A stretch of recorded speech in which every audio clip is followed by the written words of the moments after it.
Okay, so with that information, we finished that section, and now I'm going to start moving to the following section that we're going to start moving into the transition from the mechanical computer to the digital computer. I hope that it was clear that in the beginning, in the pre-mechanical computer era, we used to count with simple tools like our hands, with, of course, writing things on the sand or in caves or even in bones, and this is what anthropologists believe.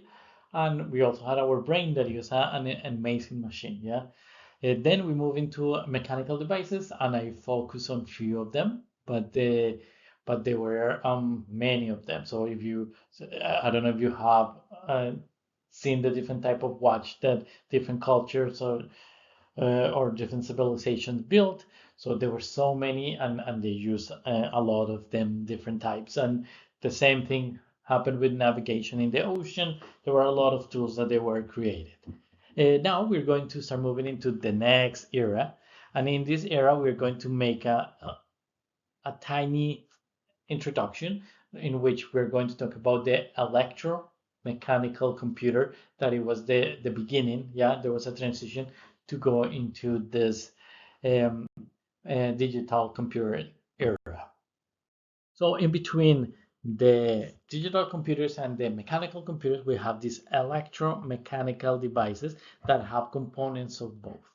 They have components of electric components, but also still some mechanical devices, some motors and some things like that. And we're going to start in 1890s, the 1890s, with a census counting machine. And this machine was created by Herman Hollerith, that later ended up created a company that maybe you have here is IBM, that is a very important computer company that focuses right now in some supercomputers and in research. And it has a fascinating story. If you are interested, I will leave some links about how much this company has changed.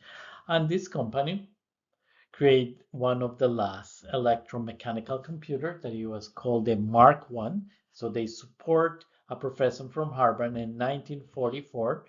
The professor names was Howard Aiken, who was a physics professor that created this computer. Again, these one were giant computer, and these ones have a specific technology that later start changing, and it helped us to create a compute much faster. So we will talk about that in a second. So I'm again super excited to talk about this, and hopefully you're excited too.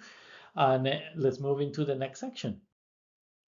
Okay, so now we're going to talk about this census tabulating machine. And if you want to see a great summary of this, you can find it in the crash course of PBS. They are amazing. I will leave the links if you want to know more about that.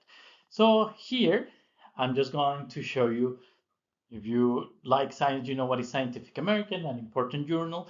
And here is a very old version in which you can see what they are describing about the census machine.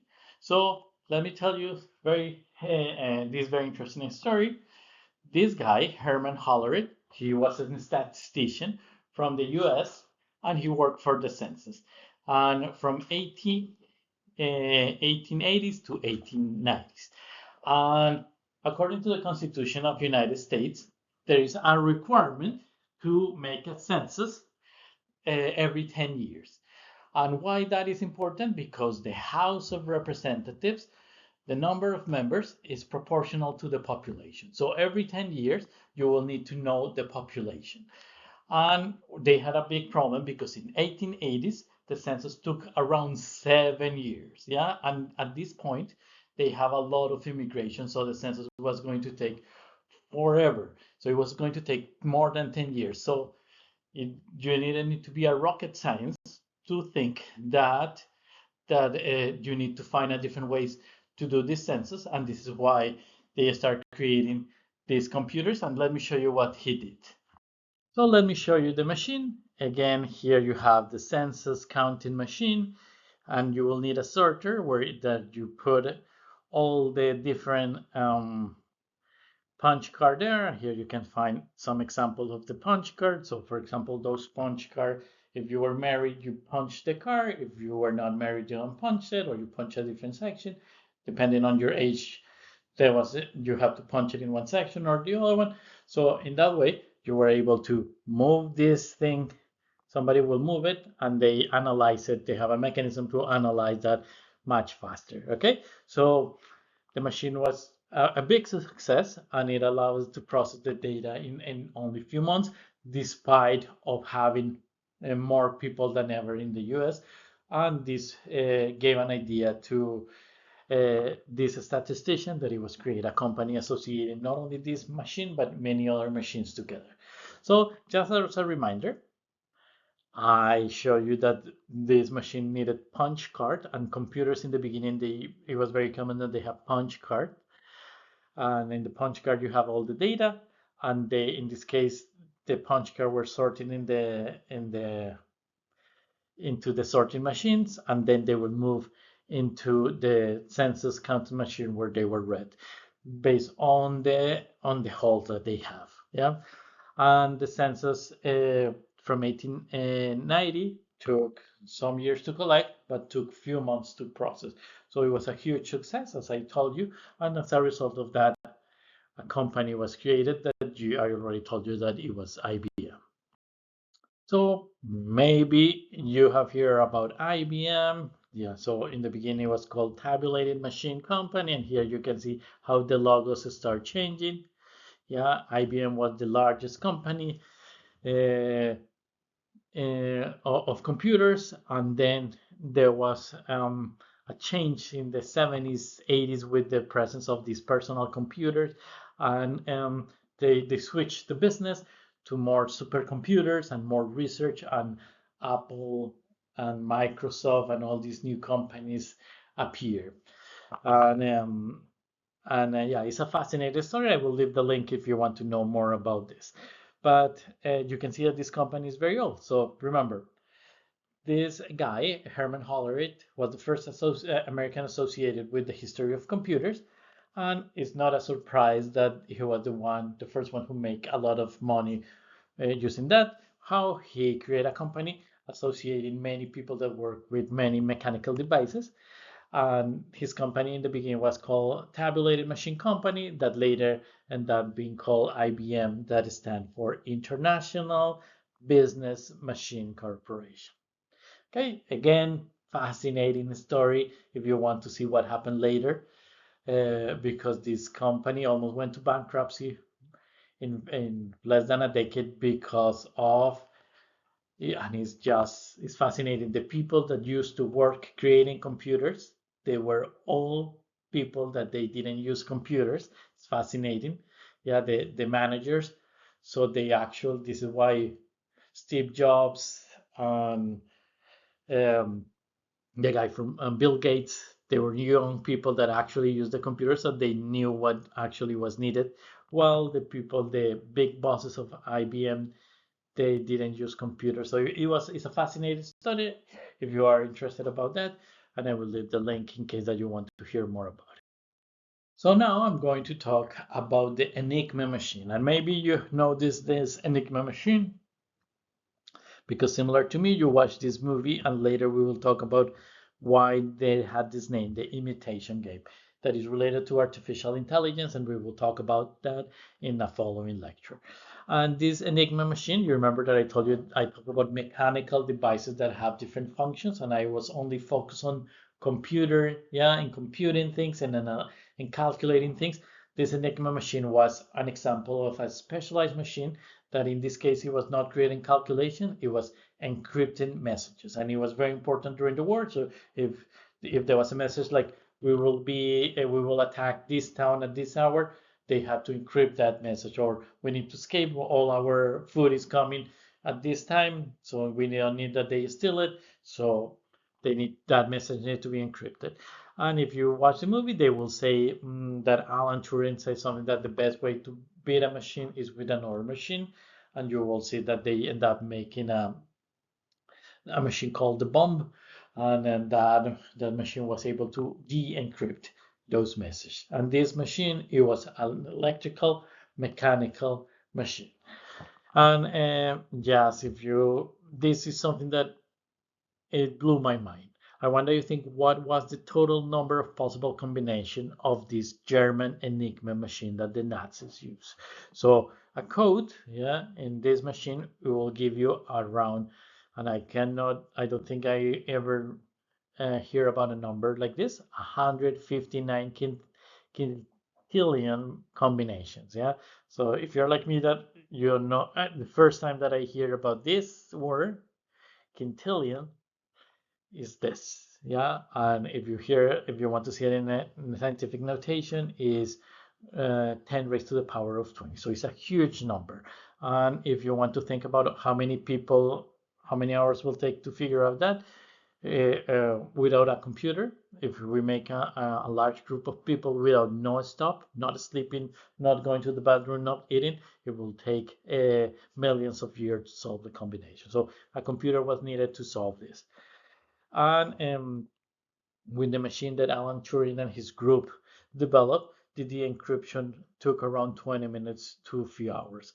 So it was a complete success, and you can watch the movie. The movie is very entertaining and is not based in a lot of facts, but is like in my case, it introduced me to this topic, and then you can go and check the facts, and I think it's a very good movie. You want to watch it. Now I'm going to play a video. Hopefully YouTube allow me to play it. If not, you can watch it in class, or I will leave the link around it, or you can just type on YouTube Enigma machine. There are many videos of that, and I think it's much easier if you see this. It's like a two typewriters together, or a keyboard of your computer together, two keyboards, and it's fascinating how this this is actually not an electromechanical device. It's just a mechanical device. How they work. We finish up any of the labs. We left off on lab 5, E17. But we'll get going here again in a couple minutes. So here you can see the two machines. Here you will see the machine, the Enigma machine, and here you will see the electromechanical machine that of Alan Turing, his group, that is the bomb. And here you see the rotors, the two keyboards. So you type here, and you saw in the video how this one illuminate, so it encrypt the code, and here you see the different plugs to create even more combinations. So remember, for the test, the Enigma machine was an encryption device, and the main function it was used by the German to encrypt some of the codes and to have secret communication, and it allowed it to encode and decode, so the other person can, if later, that is also explained in the movie. If you watch it, that is actually a fact. So you encode it, then you set the settings, and they also can see then decode it with the settings. On the other hand, the bomb is it was a decryption device, and it was only specialized on decoding the Enigma machine. So it will not be like your computer that have multiple functions. This one only had one specific function, and it was automated the process of deciphering this message of the Enigma machine, and it was a success. And it helped a lot the Allies to beat the Germans. So we are going to finish now the electromechanical computer with the ASCC, that stands for Automatic Sequence Control Calculator. And this one was funded, was supported by IBM, and it was built by this professor that you can see a picture here, that is Howard Aiken, that he was a Harvard professor that studied physics. And here you can see a picture of the giant computer that weighed around 35 tons with around 500 miles of wiring. So it was a big, very heavy computer. And the important here is that in this case, it was used mechanical relays, so switches, that in the same way that you watched the previous video, that we were tricking electrons to do that, all the computers, what they have been doing, is trying to trick electrons to do all those calculations for us. And what we have been doing is trying to make it using different technologies. In this case, the first one was using relays, so using switches that they can do it. They can go back and forth and do it faster and faster. And this was the first way that we tried to do it. However, as you will see, it has a few problems, but it was much faster than human calculation. And it led to start this revolution. So remember, it was a very heavy computer. It was an entire room. It was 35 tons and 500 miles of wiring. And now I'm going to show you a video of what is a relay. And so you understand much better how this works, and also you see why we talk about computer bugs. That expression come here, and actually is because they found bugs in this computer that they were breaking it. Okay, so I hope it's taken from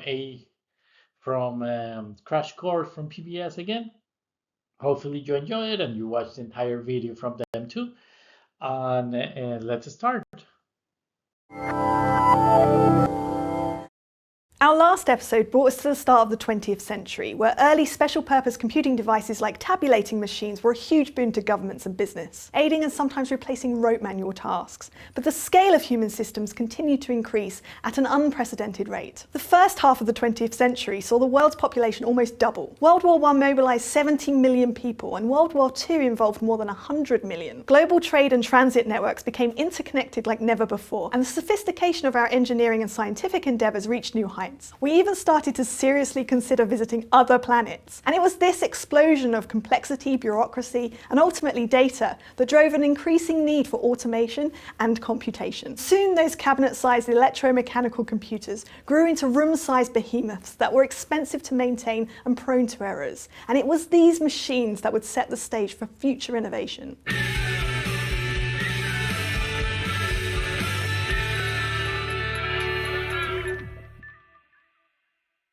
One of the largest electromechanical computers built was the Harvard Mark I. Completed in 1944 by IBM for the Allies during World War II, it contained 765,000 components, 3 million connections, and 500 miles of wire. To keep its internal mechanics synchronized, it used a 50-foot shaft running right through the machine, driven by a 5-horsepower motor. One of the earliest uses for this technology was running simulations for the Manhattan Project. That's a big problem when you're in the middle of running some important multi-day calculation. And that's not all engineers had to contend with. These huge dark and warm machines also attracted insects. In September 1947, operators on the Harvard Mark II pulled a dead moth from a malfunctioning relay. Grace Hopper, who we'll talk more about in a later episode, noted, "From then on, when anything went wrong with a computer, we said it had bugs in it." And that's where we get the term computer bug. It was clear that a faster, more reliable alternative to electromechanical relays was needed if computing was going to advance further. Okay, hope that you enjoyed that video. Now that relays, you can understand much better what is a relay. This is a picture of the computer bug that they found. Here you can see where it was in the relay 7. And here they said that it was a moth. And now you know why we talk about debugging the computers.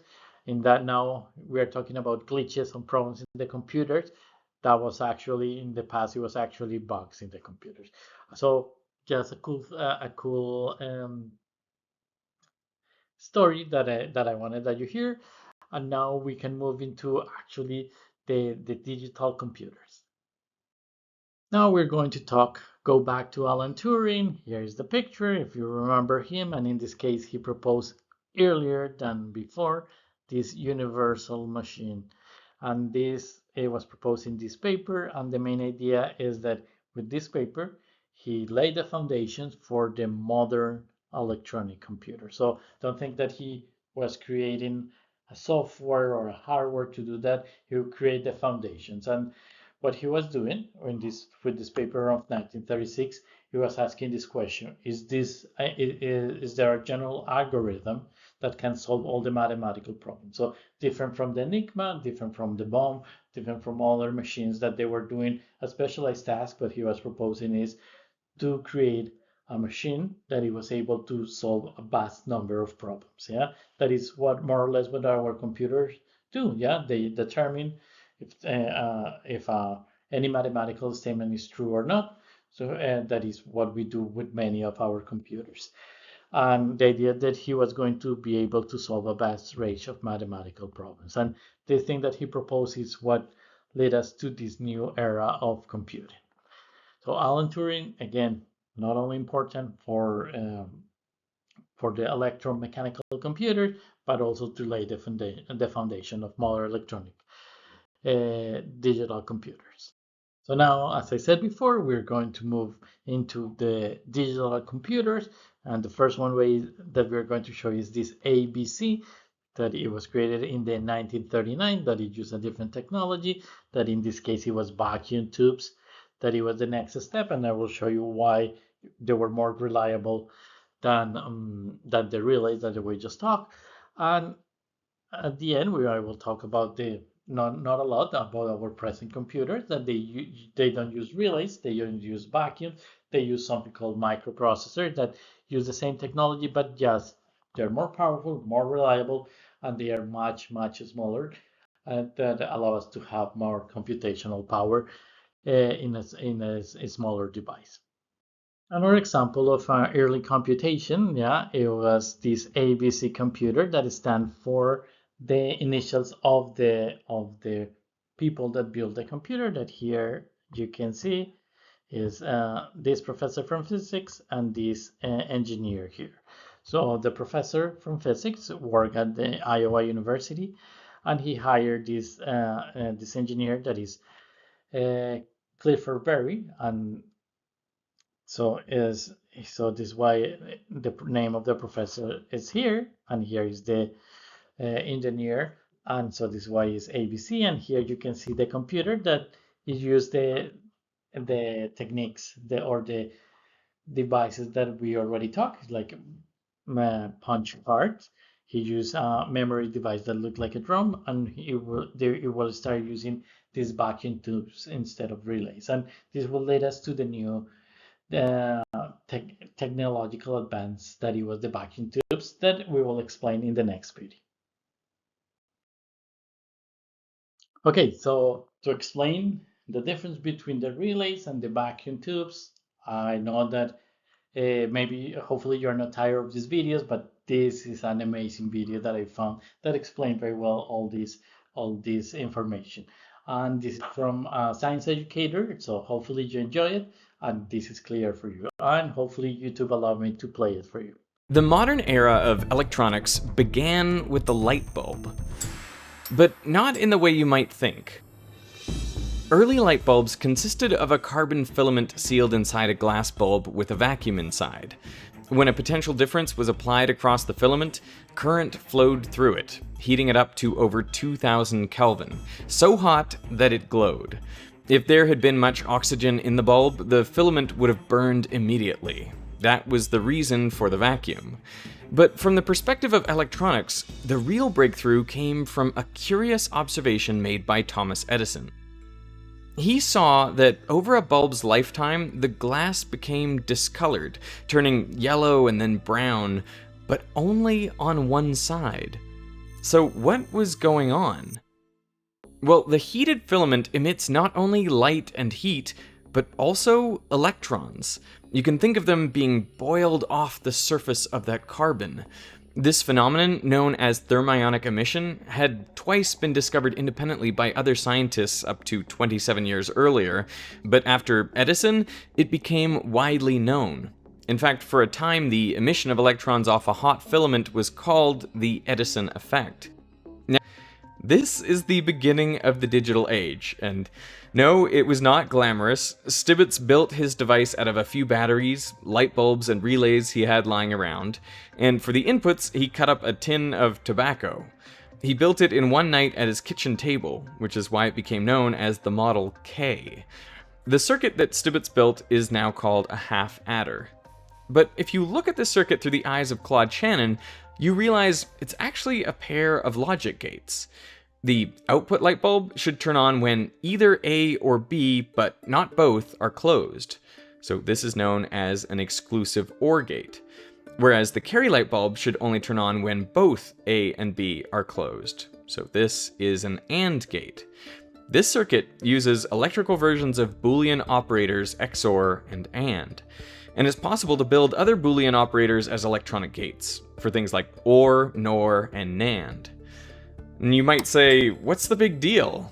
I mean, the big deal is that you just tricked a bunch of electrons into doing math for you. Sure, it's very simple math, but you could connect a bunch of these half-adders together and build more and more complicated circuits that could do more complex math, which is exactly what Stibitz and his colleagues at Bell Labs did. 2 years later, they built the Model 1, which had more than 400 relays and could add two 8-digit numbers together in a tenth of a second. It could also multiply 8-digit numbers and do multiplication of complex numbers, though these more complicated operations took longer, about a minute per calculation. So you put a voltage through a coil and it'll turn that switch on or off. So you've got your two operands here. And if you want to add two numbers together, so 2 is this, 3 is this, right?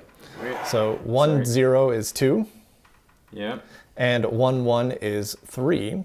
And so then when you want to calculate it, you just hit the go button down here. And we get 1, 0, 1. I love the sound of that. That is amazing. It's magical. So if you want to do like say 8 plus, that would be 4. So 8 plus 8, I think, right? Okay. Yeah, 8 plus 8 would be 16. No, it clears it on its own. Okay. There you go. Okay, I hope that you enjoyed that video. And if we couldn't watch it, we can watch it during class. And the idea is that these vacuum tubes were very important, and they were key for the early version of electronic computers and computers like the ENIAC. An early version of a computer use this kind of technology and allow it to make logic gates, memory storage, and the amplification of signal. And again, it made it more reliable, the computers, until there was a new discovery that it made them smaller. Yeah, these switches, they make those switches smaller and also faster to do more calculation. And that will be fundamental for the appearance of artificial intelligence. So now I'm going to give you a very rapid overview of the evolution of the computers from this stage. And again, if you want to watch our videos or we want to discuss more during class, we can do it. I just don't want to stay for years talking about that I know that I'm very interested, but maybe you are not as interested as I am. So here we have more examples of computers, early computers. So here we have, for example, the Colossus, that again Alan Turing was involved in doing this, and it also has a similar function that the bomb, that it was helped to break German encryption. In 1946 we will have the ENIAC, that is the electronic numerical integrator and computer, that it was in charge of weather prediction, atomic energy calculations, and simulations. And there are so many examples, so I'm not going to tell you all the computers. I'm just going to summarize it in the next slide, the different generations of computer, and try to explain how the technology started evolving and in which direction it's going to move. So with this diagram, I just wanted to show you the evolution of electronic computers. So here I told you in the beginning we have the relays, then we have the first generation computers that we have vacuum tubes, and both relay, let's put an R here, and vacuums were doing the same thing. Then there was this wonderful invention, that is the invention of transistors, that are doing something very similar, just as much smaller. Yeah, and if you see, they start getting smaller and smaller. That create the second generation computers, and look the difference, they start getting smaller and smaller. Then they create even smaller ones, you know, the integrated circuits. And here, if you want to hear about a soap opera, you can hear about the history of the transistors and the Silicon Valley. Yeah, that is because all these devices were created first with one material, and then they were created with silicon and all that area. This is why it was called Silicon Valley, because silicon is a semiconductor. And anyway, I don't want to go in different direction, but there is so much story about those things that are very interesting. So here, then when we move to the integrated circuit, we had the third generation of computers, and there is a tendency here that the computers are getting smaller, are getting faster, and getting more powerful. And here, this is the stage in which we are right now, that are microprocessors, that we are in the fourth generation of computers. Okay, and we're waiting for the fifth one. That is the quantum computer that we will talk later in 1 second. But here, I just wanted to show you in a very summarized way what is happening. I'll show you the past that maybe you have here, the relays and the vacuum. And from there, they start creating the innovation of these switches of electricity to make it more reliable. Okay, so now let's move into some more information, some details, and then we can finish with the quantum computer. So with this, we finish this third component or this section of the class. I try to just give you the basics of the technology. I know there is a lot of, we can take longer talking about more about this, but I don't think that is the purpose of the course. The idea is to show you how computers works and how computer is very important, how computing is very important, and how the idea is that we try to make calculation faster, and that will be very important for artificial intelligence. Yeah. Now we're going to move into another interesting computer that is the future, that is the quantum computer, that it will actually we know that it's going to happen. Maybe some people say in 10 years, 20 years, 30 years. We're not completely sure, but that it can also improve the speed of the computers by a lot, and it will be very important for artificial intelligence. So let's talk about this future of computers. I hope that you enjoyed this section, and that section will be in a following video.